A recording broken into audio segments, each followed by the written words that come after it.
Kaya nga tayo may mga trabaho. Kaya nga tayo may mga maliliit na gampanin sa bahay.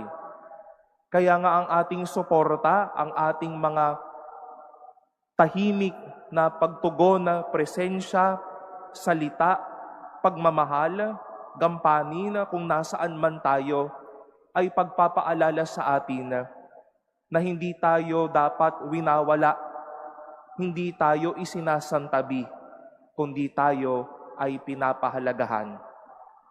That we are not useless, but that we are valuable. Na ayaw makita ng Diyos na tila ay nakanganga na lang tayo ng buong araw. Ayaw din niya na makita niya tayo na hindi lumalago. He would not want us to see that we are not growing, we are not moving forward, learning and developing.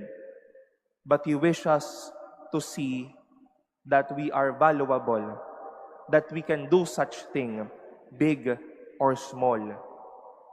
Kahit man nasa peak tayo ng ating career, even though we are already preparing to die down, enjoy retirement, or maybe we are at the middle of these two, struggling and also experiencing excellence.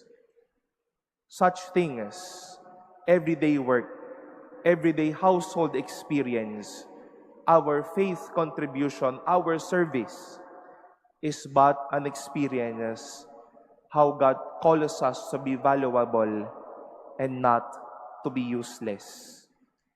We enjoy such goodness of God's heart, and let us keep that in mind and grab that grace. God wants us to be fruitful. God wants us to do something significant. You are not useless. You are valuable.